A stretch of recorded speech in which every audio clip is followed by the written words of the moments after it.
Olá, Africafeinados! Mais um programa da segunda temporada do Africafé entrando no ar. Essa segunda temporada que se chama Fertilizando o Futuro. Olá, Catiúcia, como você está? Que saudade, minha irmã, linda. Que família! Olá, Janamu! Que temporada bonita, que troca incrível, né? Sempre muito. É um presente sempre estar contigo nesse programa e fazer esses diálogos incríveis. É verdade. A gente está com uma segunda temporada bem fértil, né?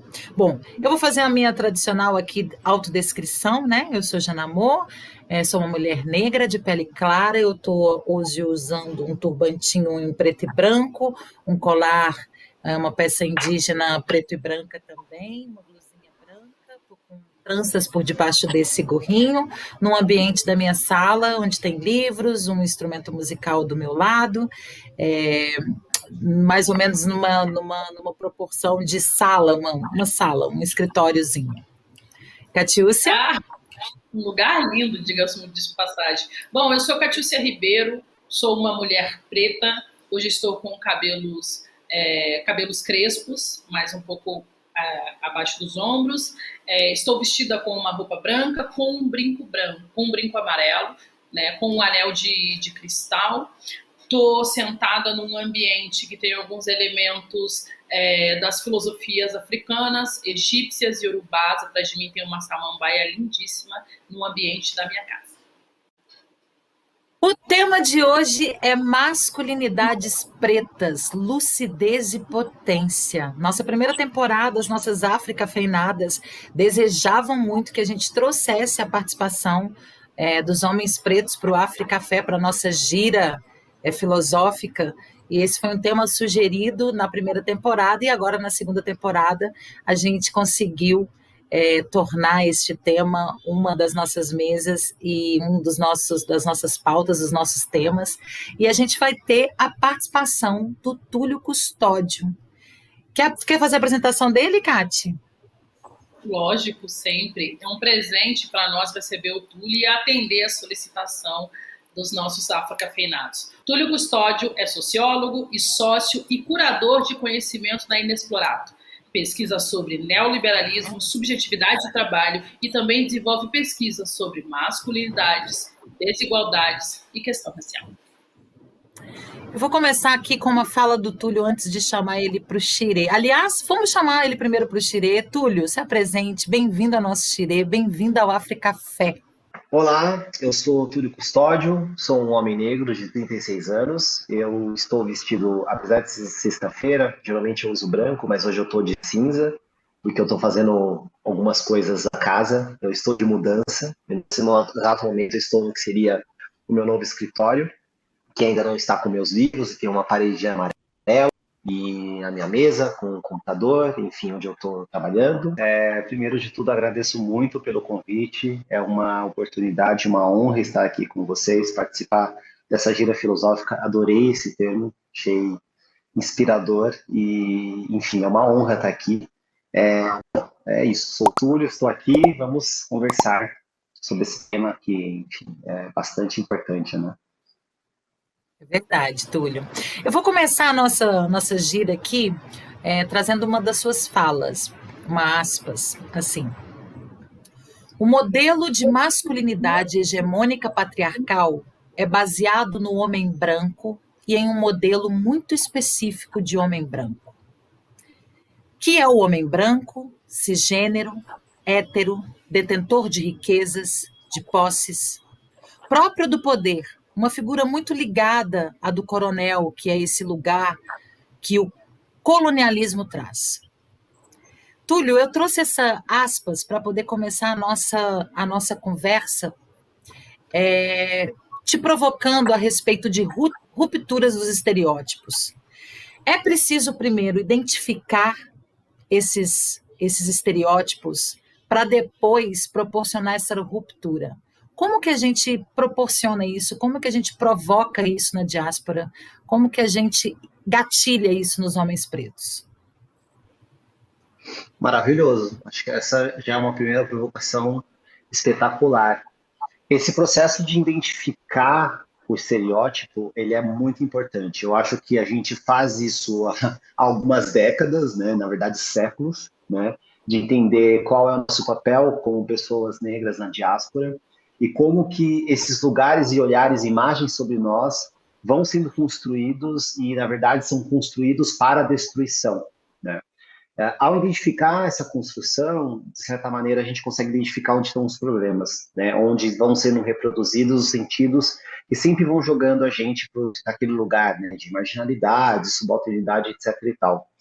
Por que isso é importante quando a gente fala de masculinidades? Porque essa é uma discussão que ela tem sua base aí em muitas das discussões que se chama, né, tem se dado no nome de discussões de gênero, né, enfim, sobre feminismos, mulherismos e etc. Mas quando a gente olha para o homem negro, a gente olha uma intersecção aí de vários desses estereótipos que são construídos. E é importante a gente conhecê-los e identificá-los para conseguir desmanchar tudo que está ali imbricado, né? Na verdade, é um grande nó quando a gente olha para o homem negro de condições, de situações onde nós estamos enredados.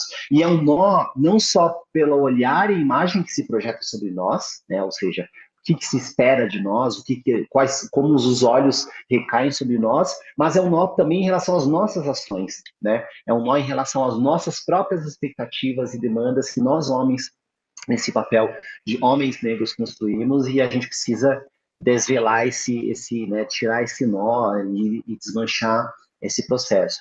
Agora, para concluir a minha resposta, eu ainda acho que estamos no momento de nomeação e identificação de estereótipos. Ainda não estamos no momento de ruptura com eles.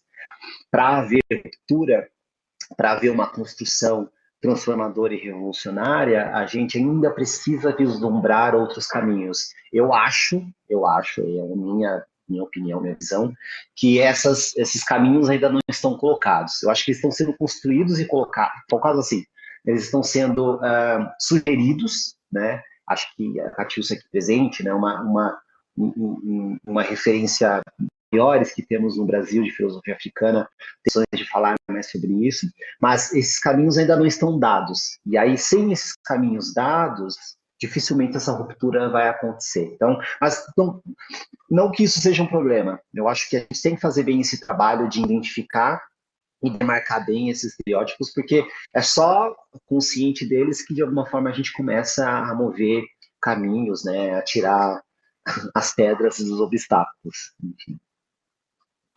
Nossa, que incrível tu estar falando sobre isso, né, Túlio, porque eu acredito fielmente que a identificação ela é fundamental para a destituição.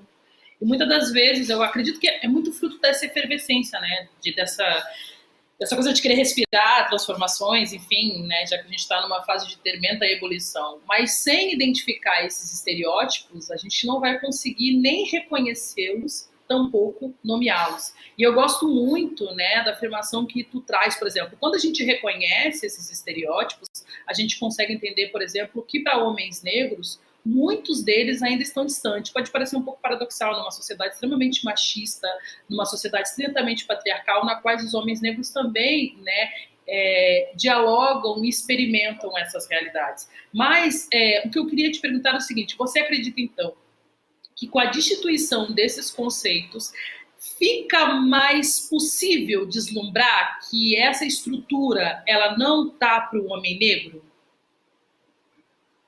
Perfeito. Sim, na verdade, eu acho que essa estrutura ela não está para nenhum corpo na diáspora, no sentido de que, especialmente para as mulheres negras, né, que acabam sendo o grande foco, né, como a Grada que não fala, o outro do outro, e eu adicionaria mais um outro, né, outro do outro, em relação a essa figura, mas também não funciona para nós, homens negros, especialmente porque esse é um modelo de civilização no qual tem esse projeto de masculinidade dentro dele, e esse modelo de civilização não vislumbra o lugar para este corpo negro, masculino ou feminino. Né? Masculino no quesito específico de que não há espaço, de fato, para um exercício de poder.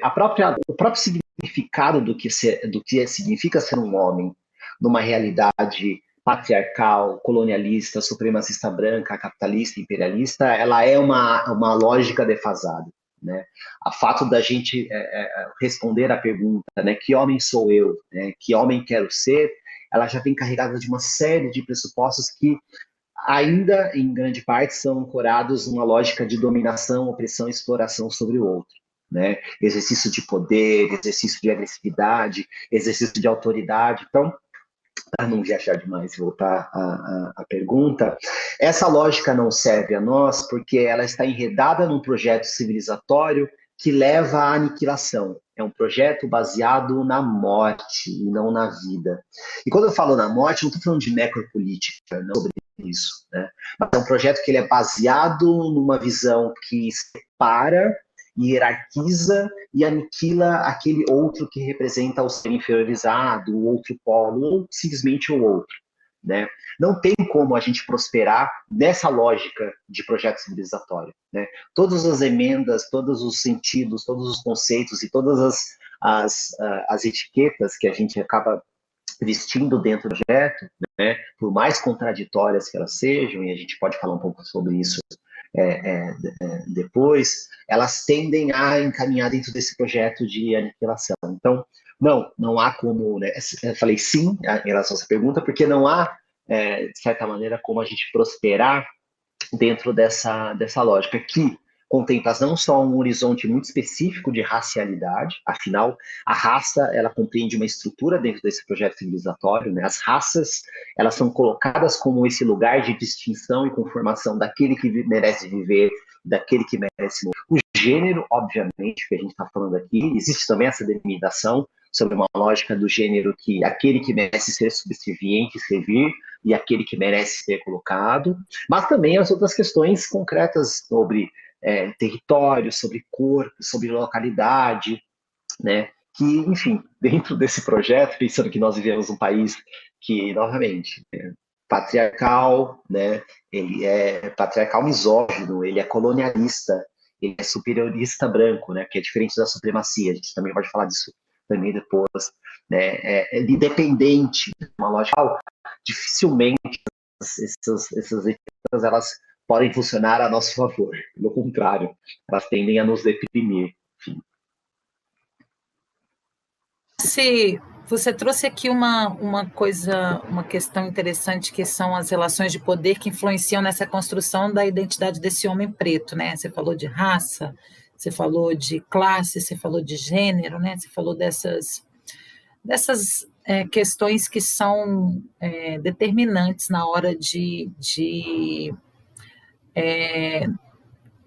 nortear o comportamento aí do homem preto nessa sociedade, né?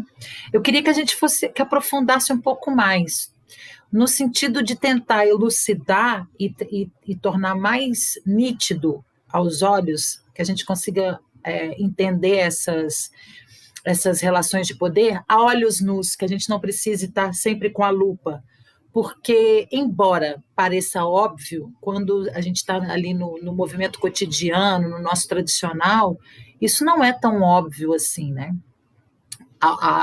O nosso operacional e a nossa subjetividade embranquecida proporciona uma nuvem de fumaça. Eu queria que a gente desse esses gatilhos, deixasse essas percepções aprofundando nessas relações de poder, meio que desmascarasse. Você ajuda a gente? Perfeito. Claro, olha, eu vou dar um exemplo que é um exemplo muito, muito interessante de quando a gente olha, por exemplo, para o universo das representações no mundo do trabalho e, consequentemente, da população. Uma coisa que a gente fez nos últimos 40, 50, 60 anos, vamos dizer assim, é pensar na figura, da constituição da figura do trabalhador, né? E esse trabalhador, homem, ele tem uma família. E essa família é constituída da mulher, né, que é vista como colocada no lugar da dona de casa, e os seus filhos que, enfim, estão ali sendo cuidados por essa dona de casa e estão se desenvolvendo para um dia também se tornarem trabalhadores, né? Só essa fantasia da família pobre, trabalhadora, que constitui o povo, ela já está recheada de caminhos e recortes muito crus, muito a olho nu, dessa percepção de onde nós poderíamos enquadrar. Primeiro, na própria lógica da estrutura familiar, né? O que significa essa família que ela é colocada como um lugar fechado, núcleo, onde só é possível se construir essa família do homem e da mulher, e essa constituição ela tem papéis muito colocados. Quando a gente pensa nas pessoas negras, e especialmente no homem negro, a possibilidade de exercer este lugar, que é o lugar, né, a figura que responde a esse modelo de família, a do homem provedor, ela já está defasada. Né? Porque estruturalmente, historicamente, o lugar das pessoas negras, homens e mulheres, especialmente nos homens nesse quesito, é de uma figura que não tem condições de reproduzir a sua função enquanto nem provedor de si mesmo, muito menos provedor de sua comunidade. Mesmo que ele tenha que fazer esse movimento, e acho que quem acaba até fazendo esse movimento historicamente são muito mais as mulheres, para poder sobreviver a si e aos seus, a quem está ali no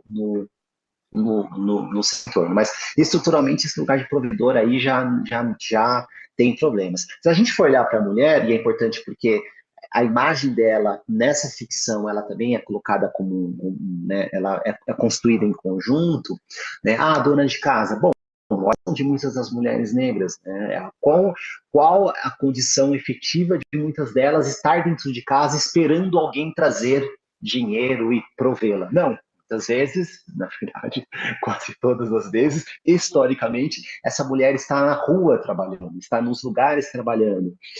Ó, a gente voltar, dar 2 passos para trás e lembrar que uma das maiores formas de exploração dos escravizados do século XIX eram das mulheres mucamas, que eram colocadas na rua como escravas de ganho, ou seja, a mulher que já estava nas ruas produzindo dinheiro, produzindo ganhos para alguém, para o outro, no caso, para o seu senhor, né? Então não tem muita novidade nessa história. A mulher negra, por exemplo, já está nas ruas, já estava trabalhando há séculos, né? Colocada naquele lugar completamente distante da dona de casa, daquela que aguarda, daquela que espera. Né? Por que eu estou trazendo esse exemplo? Porque o próprio imaginário da forma como a gente constitui a nossa sociedade, inclusive na figura daqueles que demandam questões, demandam pautas, demandam cuidados, etc. e tal, já é uma figura enviesada da que a gente pode estar. Né?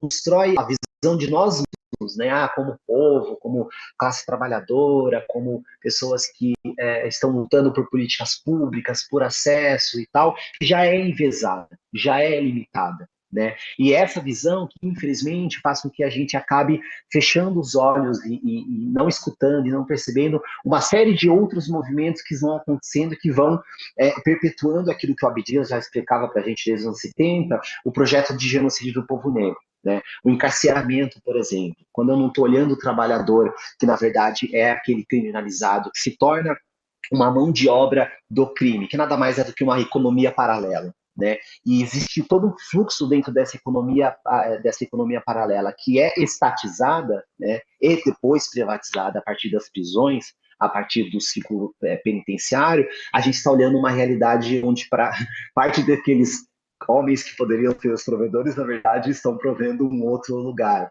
Das mulheres, a mesma coisa. A condição de precarização que as mulheres enfrentam, né, nos trabalhos subservientes, mal remunerados, não reconhecidos, totalmente invisibilizados. Então, falei demais, mas para tentar fechar, mesmo os lugares, mesmo as etiquetas, mesmo os espaços que a gente acredita que de alguma forma nos representam, eles ainda estão envoltos de fantasias que não necessariamente são que a gente possa ou talvez deva assumir. Né? E isso é muito difícil, porque quando a gente fala sobre isso, o que a gente está fazendo? A gente está desconstruindo imagens. Né? O Du Bois, que talvez tenha sido o maior sociólogo da história, sociólogo estadunidense, negro, um dos precursores do pan-africanismo, um dos precursores de uma visão das subjetividades que o racismo traz, né? Ele traz um pouco sobre isso. Né? Quando você desvela, quando você tira o véu de uma questão, você se sente pelado. Né? Você se sente sem chão, você se sente para onde, né, eu posso enxergar, onde eu posso me encostar. Isso é muito doloroso, mas é o que a gente precisa fazer. Né? A gente precisa tirar do chão das nossas representações, a gente precisa desmanchar as imagens que são construídas para nós, né? E não por nós, para nós. para que a gente, de alguma maneira, tenha condição de mudar essa realidade, né? Tanto para nós, homens negros, quanto para mulheres negras, para um povo preto como um todo. E, quando a gente fala isso, acho que isso é uma coisa que estou me estendendo na resposta aqui, mas porque eu acho que é um paralelo que é interessante de fazer, né? Quando eu comecei a fazer a discussão de masculinidades, né, ou seja, tinha um bonde já andando, eu entrei nele, né? Quando eu entrei nesse bonde que já estava em andamento, um bonde que tem pessoas como Frederick Douglass, que tem o Du Bois, que tem o Abdias, que tem o Guerreiro Ramos, que tem muitas outras pessoas, muitas outras, inclusive mulheres, Bell Hooks, Angela, Lélia, enfim, entrei nesse bonde. Quando eu entrei nesse bonde, eu percebi que a discussão de masculinidades, ela não era uma discussão localizada. E é muito interessante isso, né? Porque, desculpa, eu estou me mexendo, eu não consigo falar parado. Que aí eu saio daquele quadradinho. É uma discussão que vai na raiz das coisas. Assim, quando a gente discute racismo, né? Ela vai na raiz de algumas representações de alguns lugares que, se a gente não mexer nesses meandros, se a gente não mexer nessa raiz, pouco transforma. Né? Então é muito interessante, porque quando nós, homens negros, entramos em cena, principalmente com as mulheres negras, para discutir masculinidades, para discutir o lugar do homem, as representações de homens, etc. e tal, a gente acaba mexendo em questões que ninguém queria mexer. Né? Porque a gente vai falar de racismo, a gente vai falar de escravidão, a gente vai falar de colonialismo, a gente vai falar de capitalismo, a gente vai falar de imperialismo, a gente vai falar de afetividades, a gente vai falar de subjetividade, ou seja, a gente vai falar de paternidade e, junto com paternidade, a lógica de reprodução da família. Então, a gente vai mexer em assuntos que são extremamente radicais, né? São da base, né? E, consequentemente, são estruturais e tendem a tirar do nosso chão. Nós que estamos mexendo com um tema, que estamos discutindo ele, mas todo mundo que está à nossa volta. Né, que vai se sentir incomodado, que vai se sentir bagunçado, que vai se sentir machucado, né? E por isso que torna, inclusive, a discussão às vezes um pouco mais difícil. Mas, enfim, é só para dizer que essa é uma discussão que, assim como a discussão do racismo, as discussões de racismo, elas são discussões de centro. Elas nunca serão discussões de lado, marginais, né, pontuais, né? É uma discussão, uma transformação muito ampla, né? Uma transformação, uma possibilidade de transformação irrestrita e para todo mundo, né? Como o Fanon nos ensinou, se existe um novo universal, esse universal tem que vir de nós, tem que vir desse discurso daquele que foi desulado, objetificado, né, cisparizado, né, totalmente fragmentado, desmanchado e que precisa se reconstruir, né, na vida, na história, enfim, acho que a gente está um pouco nesse caminho. Falei demais, né? Desculpa. Nossa, não falou demais. E tu falou uma coisa assim, eu não consigo falar parado. Lógico que a gente não vai conseguir falar parado, né? Porque a gente fala num outro lugar. Bem-vindo ao clube. Aqui todo mundo na tagarela aí falando. Nós falamos de um outro lugar, e aí eu vou pegar esse ponto para falar desse outro lugar, né? Eu acredito muito que as discussões sobre masculinidades são discussões sobre humanidades. Eu já conversei isso contigo num outro momento, por exemplo, né? Que nós ficamos conversando sobre essa masculinidade, mas com essa masculinidade também precisa vir o debate do que é a humanidade desse homem negro, né? Porque nós sabemos que esse protótipo de humanidade que foi construído sobre os homens negros é a partir de uma chancela ocidental, dessa ontologia branca que determina esse sujeito, e aí, bom, agora você é isso, você vai lá e experimenta. Nós nunca tivemos a possibilidade de experimentar o que de fato nós somos. E se partindo das filosofias africanas, por exemplo, a gente tem uma outra forma de pensamento, nós temos uma outra forma de experimentar o mundo. E automaticamente, um dos grandes pontos é tirar deste momento a sua capacidade de afeto. Porque quando você retira a sua capacidade de afeto, você cria nele uma afetação nem mesmo de se reconhecer como homem negro. Né? Então, essa reconfiguração de homem negro perpassa também por essa reconfiguração desse afeto. E aí eu queria te perguntar, Túlio, se um dos caminhos para essa reconstrução também não perpassa por essa afetividade, né? Porque Um dos grandes triunfos do racismo, da colonização, de todas essas violências, como diz o próprio Fanon, é criar nesse homem negro uma subjetividade embranquecida. E se ele cria uma subjetividade embranquecida, ele não olha para essa mulher negra e não reconhece ela como aquela que está fazendo parte de si. Ela é algo que tem que ser apartado, porque ele nem mesmo conhece de si. Então, eu queria que trouxesse um pouco, porque eu acredito que essa parte desse diálogo é extremamente fundamental para engrenar, né, o debate em torno desse ser homem negro, desse ser sujeito homem negro. Perfeito, sem dúvida. A gente poderia dizer que, assim, né, grosso modo, vamos dizer assim, mas que a afetividade é quase que uma força contrária capaz de combater, né, ou disputar, né, o espaço que uma lógica de poder e de controle de rivalidade tem dentro desse projeto de masculinidade. E é importante olhar para essas duas dimensões do poder, controle e rivalidade, porque são elas que vão criando horizontes que dão sentido para esses projetos de ser homem. Me explico. Primeiro, a afetividade do controle. Né? O controle ele está muito vinculado a uma imagem de honra, ou seja, o homem ele deve estabelecer uma relação, deve estabelecer família, e essa família deve resguardar a sua honra, né? E deve resguardar o seu lugar de autoridade. Nesse sentido, a mulher se torna um objeto que dá sentido, dá valor, reproduz, expõe, expressa, né, este lugar de controle que esse homem possui, né? Se eu, homem negro, né, o Frederick Douglass, ele fala sobre isso, a Bell Hooks chama atenção, né, quando, numa das autobiografias dele, né? Se o homem negro está construindo o seu projeto de, né, o seu projeto de indivíduo, consequentemente, né, o sujeito com afetividade, a partir dessa lógica de controle, ele tende a reproduzir nas suas relações afetivas essa busca por uma mulher objeto que expresse ele nesse lugar de poder e de controle, né? Ou seja, ele precisa mexer com esse lugar para, de alguma maneira, transformar, né? E a afetividade pode ser aí uma força para poder desmantelar essa lógica de controle. Por outro lado, tem a questão da rivalidade, que geralmente se escora, né? A gente tem que sempre lembrar que o projeto de masculinidade hegemônica patriarcal é um projeto de dominação única, né? Mas tem a broderagem. A broderagem nada mais é do que um conluio de indivíduos para assegurar o seu poder de uma maneira individual. Nunca é um projeto eu, é um projeto sozinho, um projeto de conquista e dominação solo. Né? Então, a rivalidade ela se esboça na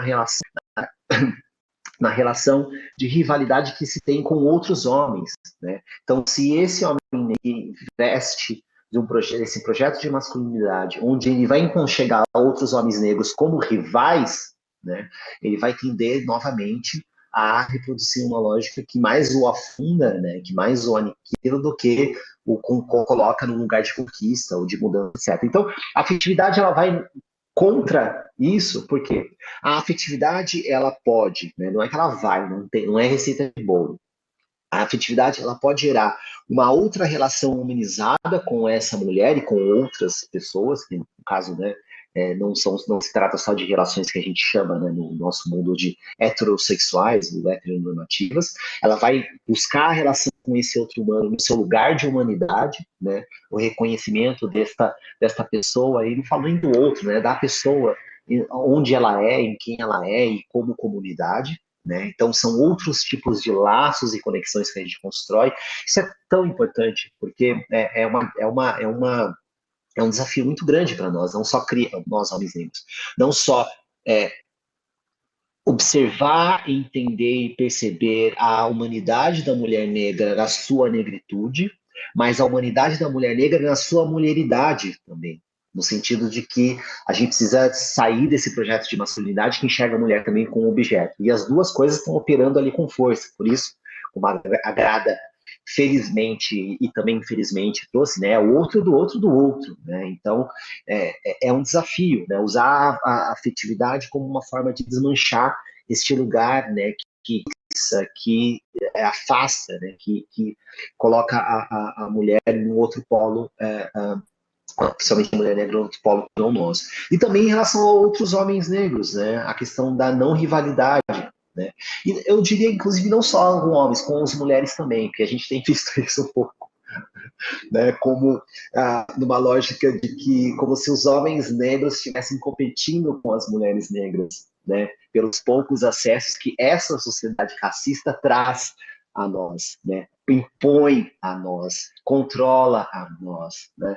Usar a afetividade para desmanchar essa rivalidade é também trabalhar em prol do povo, não só a favor dos homens, mas especialmente a favor das mulheres. Então, sim, eu acredito que a afetividade ela tem essa capacidade, mas, de novo, como eu falei na primeira resposta, a própria ideia de afetividade também precisa ser reconstruída, porque a afetividade na forma como a gente enxerga, a afetividade dentro desse projeto civilizacional no qual nós estamos colocados, é uma afetividade limitada, é uma afetividade baseada em controle, ser um provedor, ser aquele que paga tudo para todo mundo, né? Ela é sexual, satisfatória, hedonista, né? Ser aquele que come todo mundo, que transa com todo mundo, garanhão, pegador, etc e tal. Isso também é afetividade, mas é uma afetividade restrita a uma lógica de poder, né, de projeto civilizatório que é ancorada em poder, né, e não ancorada no grupo, no coletivo, né, na vida. Então, sim, acho que a afetividade tem essa possibilidade e outras coisas também que a gente vai ter que descobrir, né? Coisas que a partir do momento que a gente começa a trocar, começa a falar, começa a nos escutar, começa a refletir e pensar, né? As pessoas pedem a dimensão, ainda bem que temos filósofos como a Catiúcia, né? Que a importância de pensar, a importância de refletir. A gente vive numa sociedade, né? Colonialista, racista, capitalista, que faz com que as pessoas não possam nem pensar. A gente está vivendo agora, numa pandemia, onde as pessoas estão morrendo de fome, né? Que elas estão querendo o mínimo, que é um auxílio emergencial. Isso tira a capacidade de muitas dessas pessoas de pensar, né? De refletir. E refletir e pensar é fundamental para que a gente entenda e coloque em perspectiva a nossa condição de vida, a nossa condição de existência. Então, eu acho que pensar outros caminhos também vai ter esse potencial de entender, junto com a afetividade, que outras coisas podem destruir aí este projeto. Que incrível. Vou pegar um gancho aqui na fala do Túlio, irmão, para falar sobre essa afetividade entre os homens pretos, né? Para discutir um pouco sobre essa junção e essa organização que as mulheres elas vêm travando esse sentido de coletividade um pouco antes do homem. Eu acho que em função muito desse processo de colonização, né? E aí eu quero falar sobre os círculos de conversas masculinas. E eu queria perguntar para você o seguinte: a masculinidade ela está para o sagrado, bem como a feminilidade está para o sagrado. Somos seres sagrados, homens e mulheres, né? Aqui neste tempo. E é uma deturpação colonial que entende esse masculino dentro de um estereótipo que é, no meu ponto de vista, o machismo. Então, o que eu sinto é que agora uma grande lixeira se abriu e essa lixeira foi depositada dentro dela a masculinidade e o machismo junto. E aí transformou todos os homens, e eles estão vestindo essa carapuça como se eles não tivessem outra opção. Eu só posso ser machista, eu não tenho outro caminho. Se eu executo, se eu performo dentro da minha masculinidade, para eu performar dentro da masculinidade, eu preciso ser machista. Então, sim, eu vou ser o provedor, sim, não, a primeira vez que a gente sair junto eu vou pagar a conta, sim, e vai para uns lugares de muito rasos do diálogo. Eu queria que você trouxesse para a gente essa necessidade dos homens se organizarem em círculos, se organizarem em comunicação, em comunidade, e resgatarem essa afetividade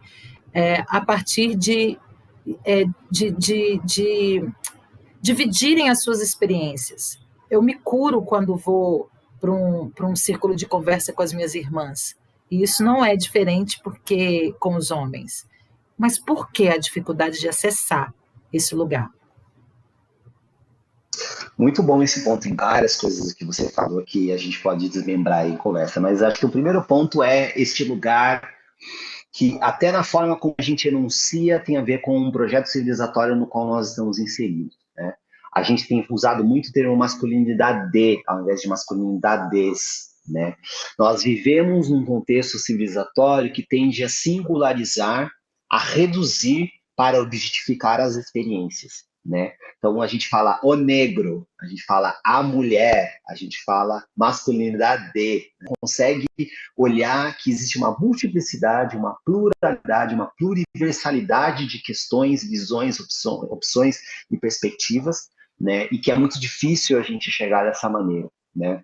Há explicações disso nas mais diferentes saberes coletivos, acadêmicos, o que seja, mas acho que esse já é um primeiro ponto, né? Então, a gente passa, inclusive, uma parte da conversa pública, né, as discussões e rodas, etc., de masculinidades, tentando incutir essa questão. Vamos falar de masculinidades, né? Vamos olhar outras perspectivas, vamos olhar como as coisas estão colocadas, né, em perspectiva, né, em relação às mulheres, a padrões de feminilidades, né? Mas também a nós homens e nos seus grupos e referências e pertenças e enfim, né?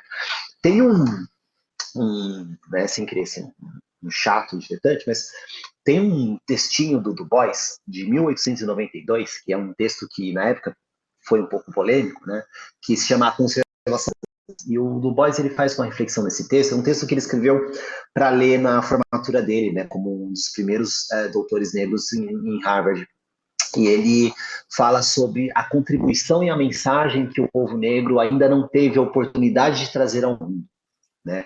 Ele entende que existem várias matrizes culturais de grupos no mundo, né? Claro que naquele contexto do século XIX, mas ele fala sobre esse delivery the message, né? A necessidade do povo negro de trazer a mensagem, a sua contribuição em relação a uma visão de mundo, a uma visão de civilização, etc. E tal.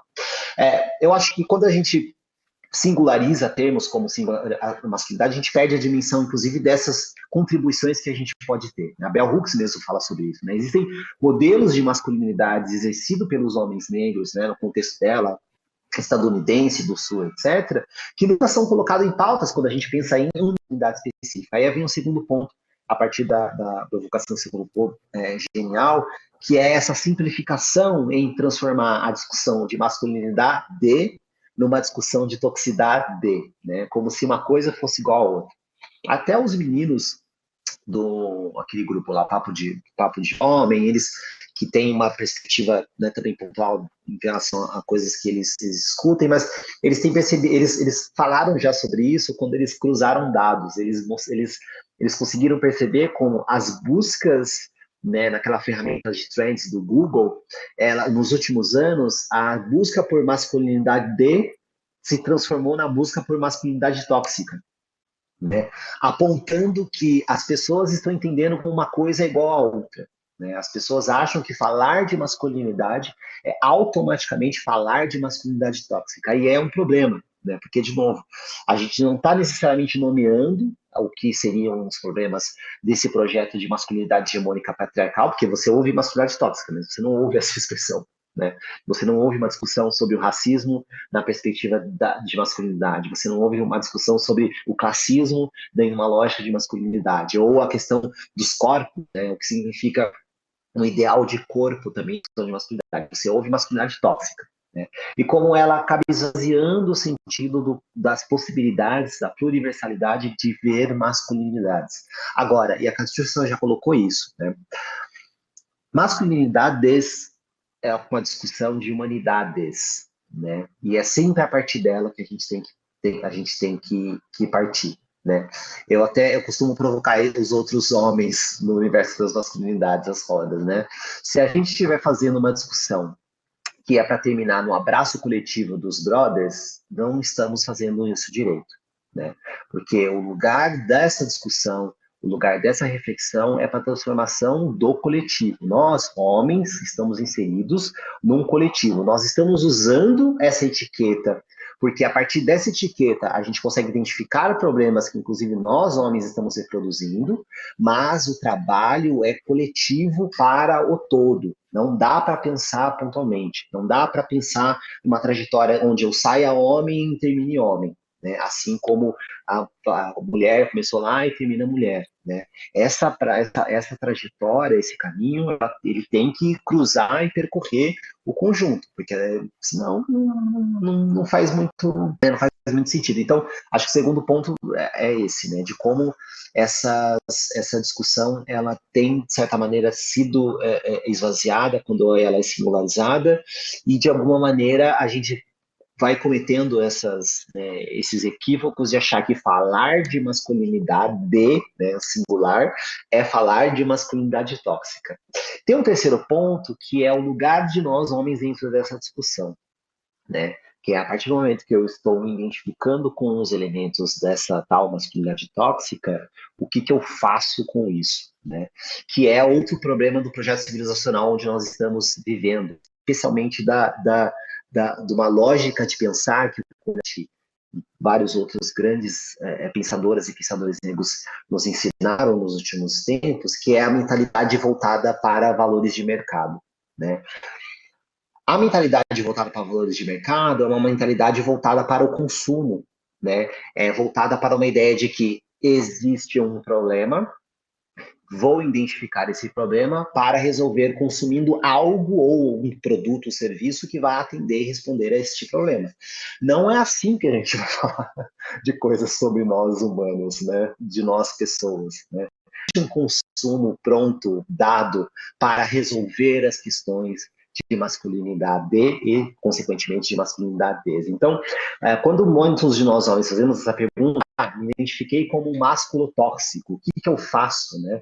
Então, como posso aí vem aquelas palavras mágicas, né? Como eu posso me desconstruir, né? Não vai, né? Porque não é um produto, você não encontra isso na prateleira. E é um projeto coletivo, não é eu que vou fazer, não é o brotherzinho do lado que vai fazer, é como nós, grupo, coletivo, vamos fazer. Porque, do contrário, vira só paliativo, viram essas discussões.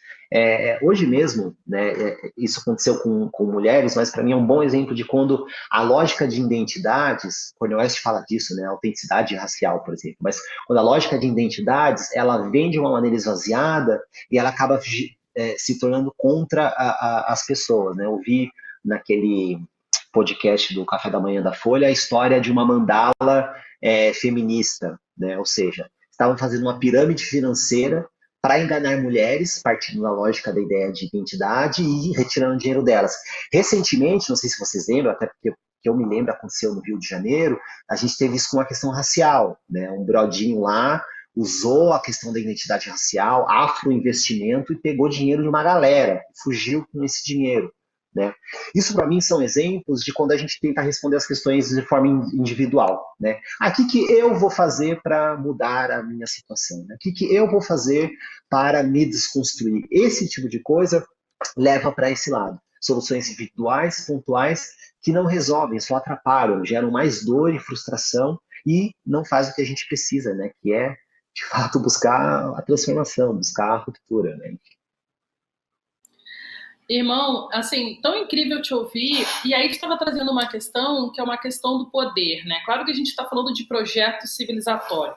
Eu tenho reforçado muito, né, na filosofia africana que para que a gente consiga nos reconfigurar enquanto sujeitos, a gente vai ter que também reconfigurar essa noção de civilização que está aí. Esse projeto civilizatório ele foi pensado e nós não fomos inseridos, né? Nós ajudamos a contribuir com essa estrutura, né? A nossa força de trabalho foi violentada para construir essa estrutura, mas essa estrutura em nenhum momento perpassou pelas nossas realidades. Então, esse modelo de humanidade que está aí, esse modelo de homem, não é um homem negro, porque o homem negro ele tem poder, mas não são poderes estruturais.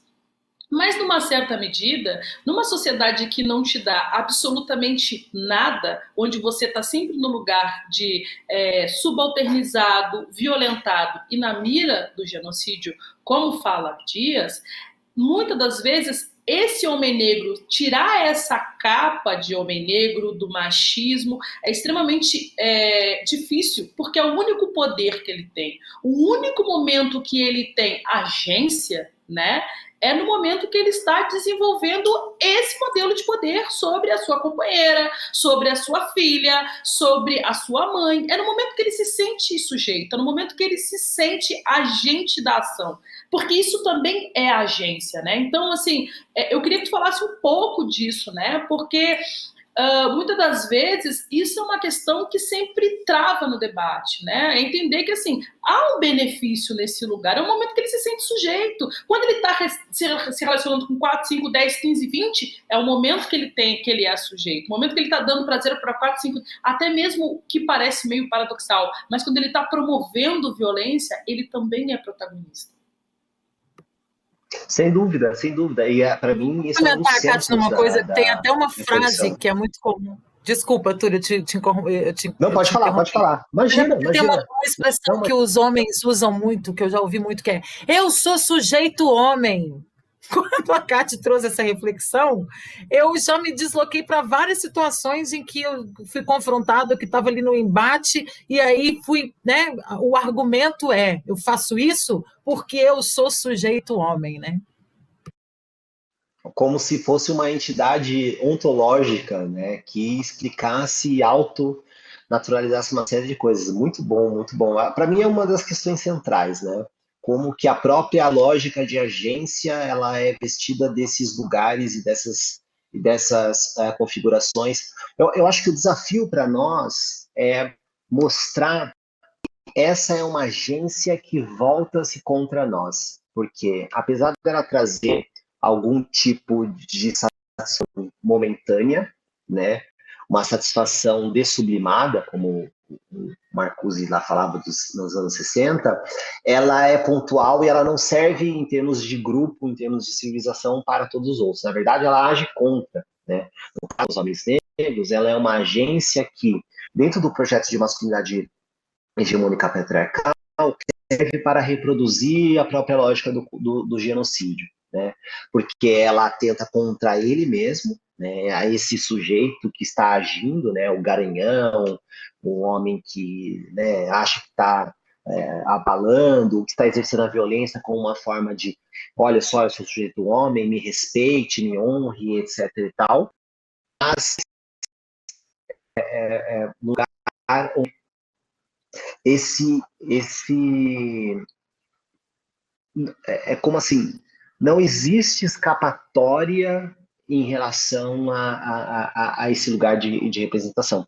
Tem na psicanálise, né, tem uma ideia que eu acho muito interessante, que fala do desamparo identitário, que fala sobre como, que tenta explicar um pouco de por que os homens são violentos, principalmente os homens são violentos com mulheres, né? E uma das coisas que se entende a partir dessa noção é que a violência exercida pelo homem, ela não é exercida porque ele quer ser esse sujeito homem. Ao contrário, ela é exercida porque ele sente que ele não é esse sujeito homem. Então a violência se torna uma forma dele demonstrar, expressar, quase que gritar, falando assim, eu sou sim esse sujeito homem. Vou exercer essa violência porque ela é uma forma, né, como acho que a Catiúcia formulou bem, né, é uma forma dele se colocar naquele lugar. Me veja dessa maneira, me honre dessa maneira. Eu vou pegar essa mesma lógica e vou mudar o sentido da violência para o sentido do provedor. Vou contar uma pequena história. Tem um programa de YouTube, que é um programa norte-americano, que é um programa de comprar tênis. Então, eles sempre recebem personalidades, geralmente são personalidades do esporte, das celebridades e tal, para comprar tênis. Então, o cara conversa sobre a vida da pessoa, etc e tal, e na sequência ele vai comprar tênis. Ok. Eles receberam o nosso, não vou citar o nome, mas vocês vão saber quem que é, o nosso jogador aí, um jogador de futebol mais famoso, né? Que inclusive tem problemas de se reconhecer como negro, mas a gente sabe que ele é um homem negro e ele é muito famoso, ele foi uma promessa, né? Ainda estão se decidindo se realmente a gente vai desencanar dele como promessa. Ele foi o cara que, assim, de longe, não era o cara mais rico que passou por lá, mas ele foi o cara que mais gastou dinheiro nessa loja, né? Ele gastou $18 mil comprando tênis. E para mim foi muito expressivo como ele estava neste lugar tentando desempenhar essa figura de, olha só, eu sou o sujeito homem que deve ser reconhecido neste lugar, porque eu tenho dinheiro para pagar e eu vou pagar mais do que todo mundo. Eu vou botar, né, muito mais. E a gente vê muitos homens negros desempenhando esse papel, né? Quando recebe um pouco mais de dinheiro, ou tem acesso a algum tipo de trabalho, onde esse dinheiro ele não vai para si ou para a família, né? Mas vai para projetos que ele acha que são para ele, mas são para construir, agradar a imagem que os outros têm sobre ele. Porque ele precisa se vestir dentro desse projeto de ser homem, né, de ser esse sujeito homem. Então isso acontece tanto na violência, quanto no universo dos gastos, quanto no universo da sexualidade, né, das relações, no universo das afetividades. Né, cada vez mais eu tenho me deparado e tentado refletir com a questão sobre o chamado abandono parental, né, o que significa nós homens quando vamos... Por que nós homens vamos embora? Né? O que significa quando nós homens vamos... O que significa ir embora? Né? E como isso não é e não deveria ser uma questão de pontual, né? As famílias negras são desestruturadas, né? Não, isso é um problema social, de projeto coletivo, né? Não existe uma ideia de uma reprodução coletiva, e eu não estou falando aqui sobre uma moral do casamento, estou falando sobre a moral de uma comunidade, né?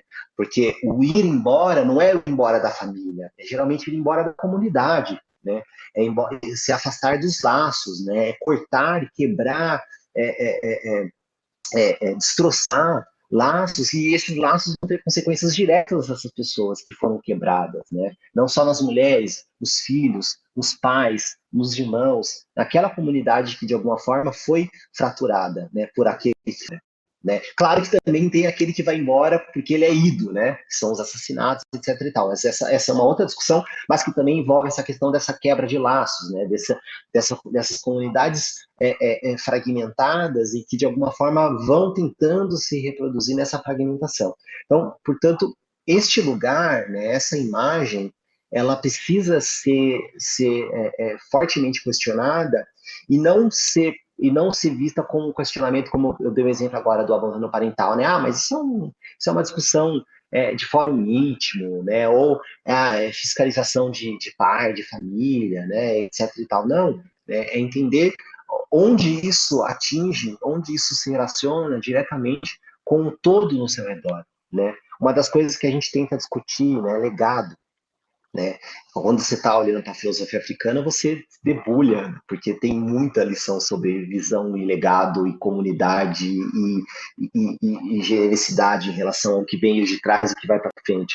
Mas quando a gente olha para o processo civilizacional ocidental, hegemônico, patriarcal, colonialista, racista e tal, legado é patrimônio, né? É dinheiro. Né? Então, tem-se essa dificuldade, né, da gente conseguir colocar essas questões e nós, homens, nos reconhecermos neste lugar. Não nos reconhecer no sentido só de, não, mas olha só, eu tenho que deixar de ser predador. Não é sobre isso. Né? É sobre o que significa as suas ações em relação a você e àqueles com quem você está se relacionando, está se colocando e afetando a sua volta. Né?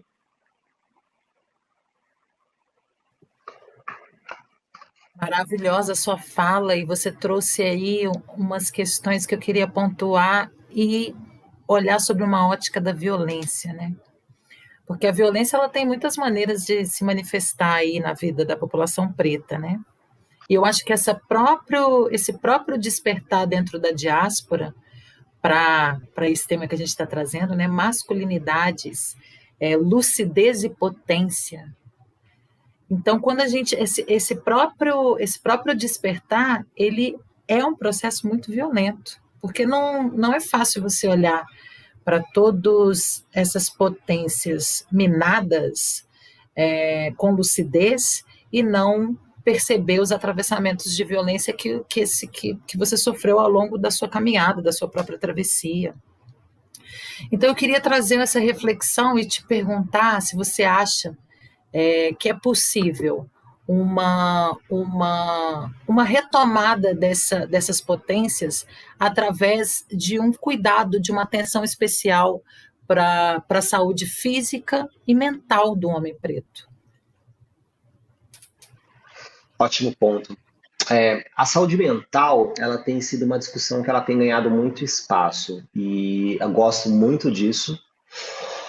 No entanto, como sociólogo, eu também sempre tenho algumas coisas, né, pés atrás. Eu tenho percebido o uso da saúde mental, é que na verdade tem um movimento paralelo aí, né, que é, a gente tem aí, a gente sai do século XX com uma ideia de indivíduo vez mais desenvolvida, né, e essa ideia de indivíduo, ela sistemicamente é colada ao capitalismo, e esse indivíduo ele se desenvolve, e aí com aspas, né, se empodera a partir dessa lógica de pertença e consumo.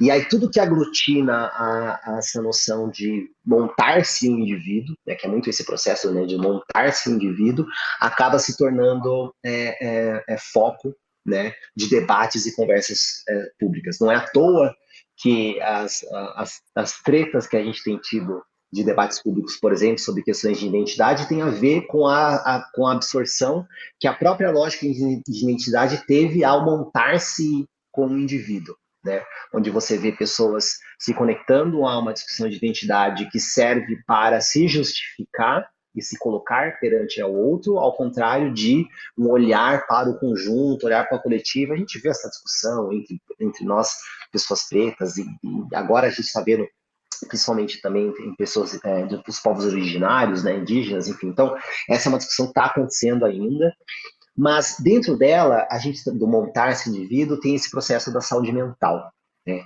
que é fundamentalmente importante, porque uma das coisas que, ao enumerar, e enunciar, e nomear os sofrimentos que estão vinculados estruturalmente ao racismo que nós passamos, a questão mental é uma delas, né, a violência psicológica subjetiva que o racismo impõe sobre nós, né, como diz uma frase que eu adoro da Abdias, que é: o racismo é ao arame farpado que rasga a carne da dignidade, ela sangra a nossa dignidade, né? Então, sem dúvida, a subjetividade é um fator fundamental para a gente fazer essa discussão de racismo e também a discussão de gênero e todas as outras. No entanto, ela tem sido usada como um remedinho para se deixar de lado outras coisas e focar-se só no eu, né? Para dizer, olha, eu vou cuidar da minha saúde mental e não vou me relacionar com nada que está aqui no meu redor. Não vou discutir este tema, né? E as palavras vão ser esvaziadas, né? Saúde mental, outra palavra que era importante que também foi esvaziada, gatilho, né? E a gente vê esses processos de esvaziamento de palavras que dão conta de um diagnóstico, dão conta de entender um problema que continua matando, continua reproduzindo o genocídio muito entre nós, não é à toa que os números de suicídio entre pessoas negras, inclusive entre homens negros, é altíssimo, né? Mas a gente tem trabalhado com essa noção de uma maneira esvaziada, de uma maneira no sentido de se montar o indivíduo. Então, saúde mental é importante, mas ela deve ser vista, eu acho, né? Deve é uma palavra pesada. Eu falo assim, eu considero, né? Ela poderia ser vista de uma maneira coletiva, ou seja, como a saúde mental do povo está sendo atravessada por questões estruturais dessa sociedade. Porque, apesar delas se manifestar de maneira individual, a gente já aprendeu com o Fanon, que estava clinicando em plena guerra de descolonização, que esses processos são sociais, são coletivos. A gente aprendeu com ele, fez isso lá, quase morrendo, jovem, né, estava leucêmico, né, clinicando no meio da guerra, né, das guerras, né, que ele participou, mostrando pelos casos, principalmente no a gente fugiu o nome da cabeça agora, o Condenados à Terra, né, Demet, Condenados à Terra, e depois naqueles textos pontuais dele, que recentemente foi publicado aqui, né, o Alienação e Liberdade, ele mostra, esses problemas estão localizados numa raiz coletiva, numa raiz social, não é só do indivíduo, não é só aquele pontual. Então, a gente precisa trabalhar com a lógica de saúde mental nesse lugar. Dito isso, Sim, nós precisamos discutir mais os reflexos deste lugar do que a gente chama de saúde mental. Por quê? O que é falar de saúde numa sociedade como a nossa? Né? Essa, para mim, é uma pergunta muito difícil de responder. O que significa, enquanto povo, ter saúde mental dentro de uma civilização que está estruturada na nossa destruição?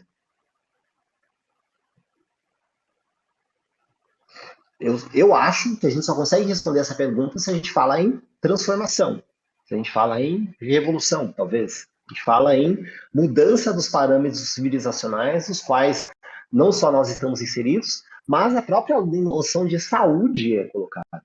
Né? Porque ser saudável numa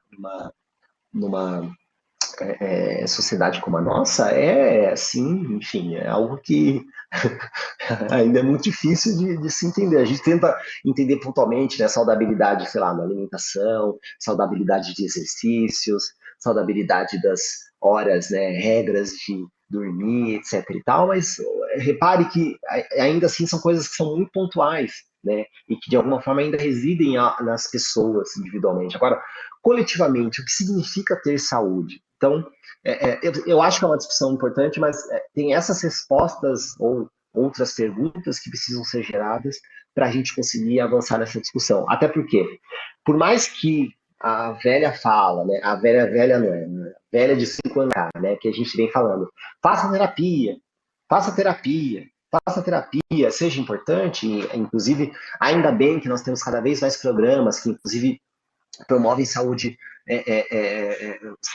saúde mental coletiva, pública, etc. E tal, tem um limite para isso. Né? Faça terapia. Tá, mas e aí? Né? Ah, eu sou um sujeito muito estruturado nas minhas questões. Aí eu saio na rua e vejo um corpo negro caído no chão. Né? Como diz o final daquela frase da música maravilhosa do Mano Brown, né? Quanto vale o show, né? Corpo negro seminu encontrado no lixão. São Paulo, a última abolir a escravidão. Esse corpo negro está aí em todos os lugares. Né? O que significa a sua saúde mental diante desse corpo negro? Né? Esse é o riso da tragédia. Tá? Então, é importante, né? Mas a gente precisa trabalhar com essa questão numa perspectiva do coletivo, porque do contrário, a gente só vai estar, né, como ele fala, dourando a pílula, enxugando o gelo, enfim, né? Ajuda, mas, enfim, é limitante. Agora, eu não estou dizendo para as pessoas, né, abdicarem, de novo. Acho muito importante. Quem, inclusive, pode fazer e buscar terapia é importante, mas existem outros lugares, outros canais que a gente precisa olhar com cuidado, né? E outras discussões que a gente precisa se atentar para poder pensar sobre isso. Eu vou dar um exemplo. Esse é um exemplo provocativo. Eu imagino que algumas pessoas que vão ouvir aqui nosso programa, né? A discussão sobre afroempreendedorismo, por exemplo. Afroempreendedorismo, iniciativas, etc. e tal. Infelizmente, por trás do discurso do afroempreendedorismo, tem uma série de gatilhos, aí a palavra sendo devidamente aplicada, de gatilhos de insanidade mental propagada pelo sistema capitalista nesse momento, dessa etapa histórica que estamos vivendo do sistema, que não tem condições. Né? A lógica de competição, a lógica de superioridade, a lógica de superação, uma lógica que tem que sempre superar a outro, a lógica de precificação constante, a lógica de diminuição e diluição do tempo, né? O tempo de ócio, o tempo de lazer, torna tempo de trabalho. Né? Tudo isso são formas, são registros que tendem a deteriorar as condições de saúde mental dos sujeitos. E isso é estruturalmente armado. Né?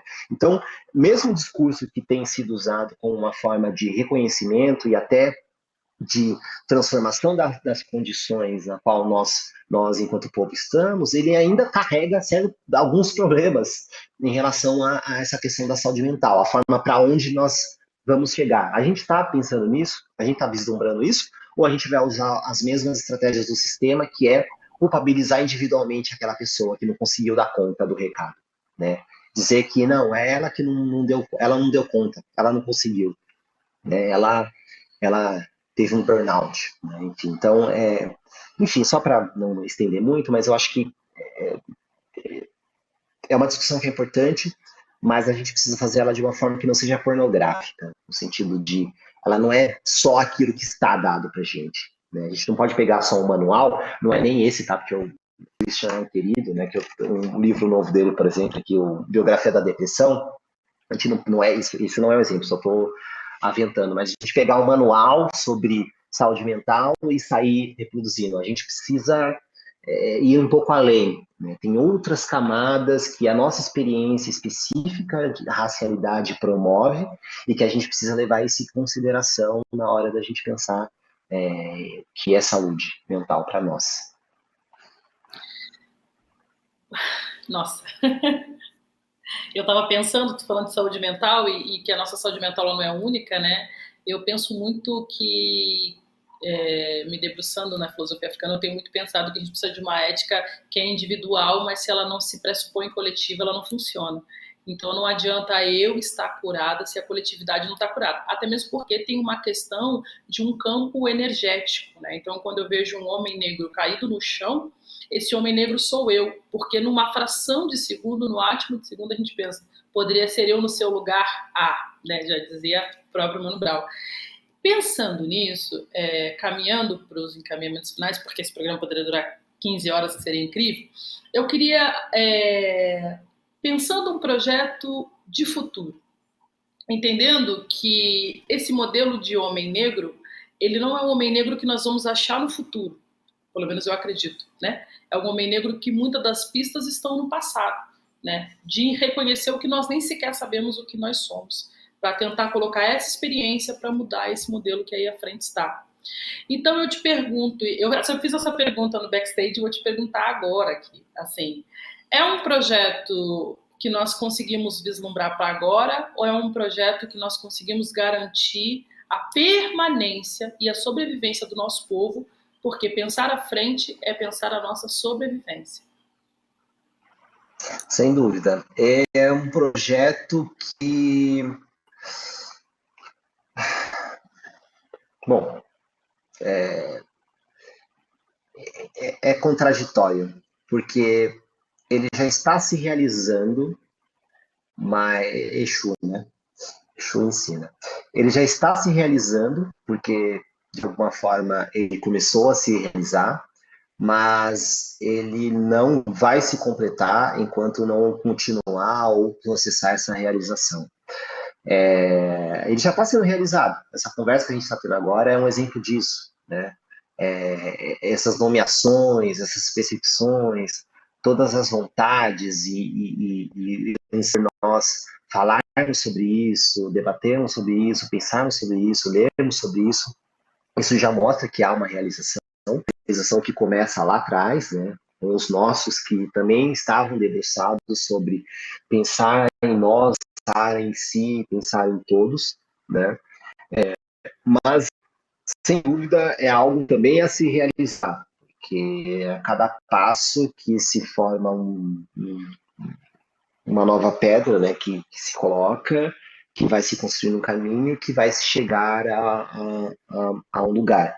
A gente tem visto como pistas deste caminho, até vocês colocaram algumas imagens que são muito boas, a palavra afetividade, por exemplo, que a gente discutiu agora há pouco, né, afetividade como um caminho, um redirecionamento, significação da lógica do cuidado, por exemplo, né? Uma ressignificação da lógica do indivíduo, porque acho que você colocou muito bem, Catiúcia, acho que tem uma noção de indivíduo, né? E quando a gente é muito louco isso, né? Quando a gente tenta falar que não existe essa ideal de indivíduo dentro da perspectiva do humanismo ocidental, as pessoas ficam, não é possível, né? Só a modernidade ocidental que inventou o indivíduo. Não é bem assim, né? No entanto, para a gente conseguir acessar essas outras construções e imagens de indivíduo, a gente precisa desconstruir, né, a ideia única que se tem, né? Eu adoro um texto de um antropólogo, né, que, enfim, com todas as críticas que há, o Louis Dumont, ele escreve sobre castas na Índia.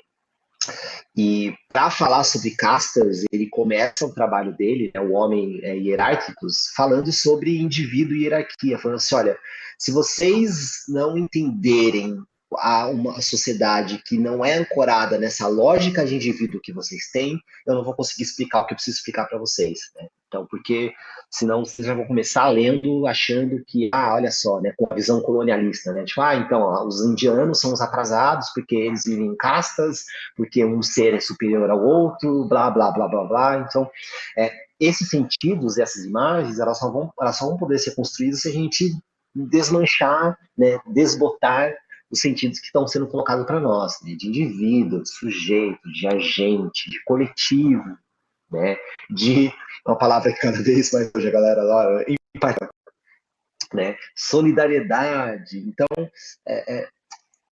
tudo isso está em processo, né? Mas está em processo agora para ver o que isso vai gerar amanhã. Quais são as novas palavras, quais são os novos sentidos, quais são as novas ações e quais são os novos enunciados, e principalmente, porque a gente não fala tanto essa palavra, que parece que a gente está fazendo um diálogo super abstrato, mas não, quais são as novas práticas que vão surgir disso. Porque todo enunciado gera práticas, seja a prática ativa, aquela que se percebe, seja a prática do pensamento, que leva a outra ação, né? O sofrer te dá uma condição é uma prática, né? Sentir o que está se passando, sentir um desconforto, sentir que há necessidade de se mexer em algo, de tocar de uma maneira diferente, já é uma prática, né? São essas práticas que, de alguma maneira, que desnaturalizam processos, que desnaturalizam violências, que desnaturalizam dominações, que, de alguma forma, para o futuro, eu acredito que nós estamos vislumbrando. Agora, esse é um projeto... e aí eu concluo também falando isso, algo que eu até já mencionei da questão de masculinidade. O nosso projeto é um projeto universal. Nós, pessoas negras, estamos discutindo racismos, que estamos discutindo outras epistemologias, que estamos discutindo o colonialismo, que estamos discutindo feminismos, mulherismos, que estamos discutindo masculinidades. Nós estamos constituindo a proposta de outros universais, né? E a gente não pode perder disso. A nossa conversa, ela é central para todo mundo.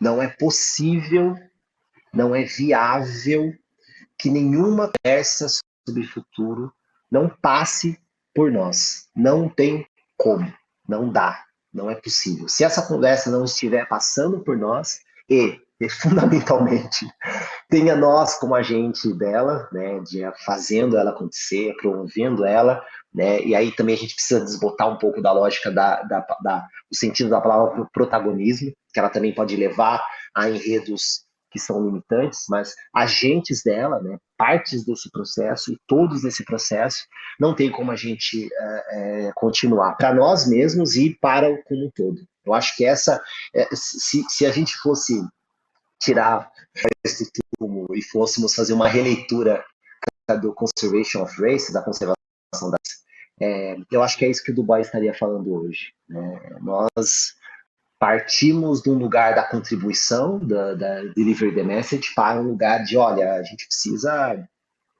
está no centro da história, vamos fazer acontecer, né? A gente já fez alguns ensaios, né? Desde Palmares ou muitas outras histórias que fizemos e agimos, né? Haiti e por aí vai.